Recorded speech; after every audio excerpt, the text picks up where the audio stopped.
Hi, my name is Dr. Charles, and the pretty lady next to me is one of my favorite patients, Lori. And between us is my dog, Dolce. Now, I've got somewhat of an unusual weight loss tip to share with you today.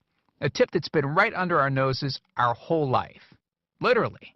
It's also one of the most important tips that I've shared with my patients in the clinic here in Fishers, Indiana.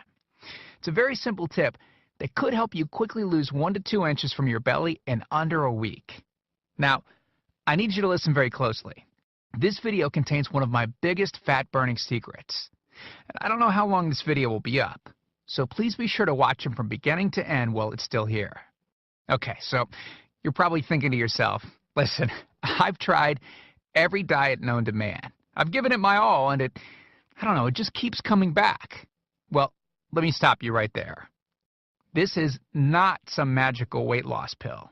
It has nothing to do with that crazy acai berry garbage or any special weight loss drops or any of the other incredibly scammy weight loss gimmicks that we see all over the internet these days. In fact, these tips date all the way back to the 1950s and help explain why the majority of all Americans are now considered obese.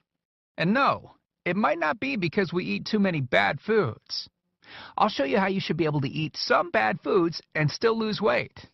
Hey, believe it or not, it's not your fault. But before I get into the specifics, let me quickly tell you a little bit about myself. First of all, I'm a board-certified chiropractic physician, certified wellness practitioner, certified advanced nutritionist, speaker, author, have helped thousands worldwide.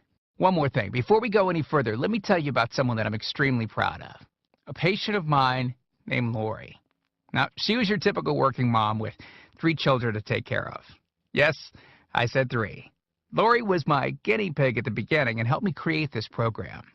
Now, she comes from a very poor line of genetics, obesity, diabetes, heart disease, etc.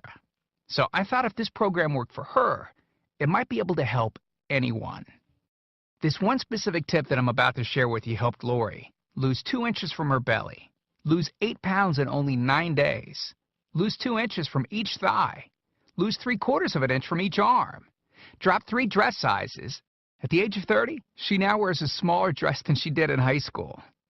Now, I know you're probably skeptical, and I don't blame you. I mean, it sounds like something so dramatic that it must be torn from one of those supermarket tabloids, right? But it isn't. Lori ultimately lost a whopping 90 pounds of fat and dropped 16 dress sizes. 16! Lori went from this, 210 pounds, which, by the way, is the weight that she couldn't get rid of after her last pregnancy, to this, 120 pounds. And she achieved all of this without counting calories, without starving herself, without killing herself at the gym, all while still eating all the foods that she likes, like raspberry cheesecake ice cream, which she absolutely refused to give up.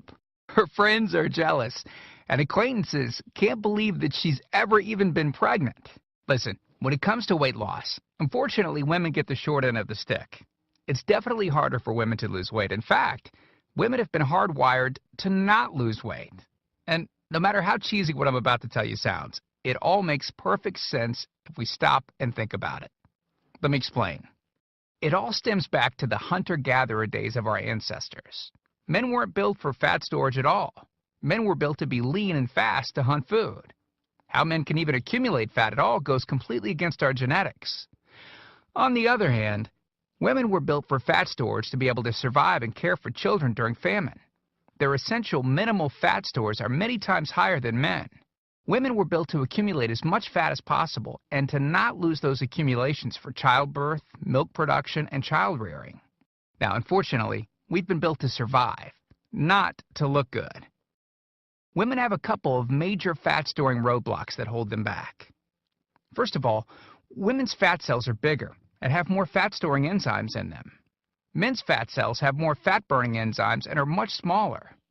Women honestly do have a lot more working against them, which is why the steps I'll be outlining in this presentation work so well.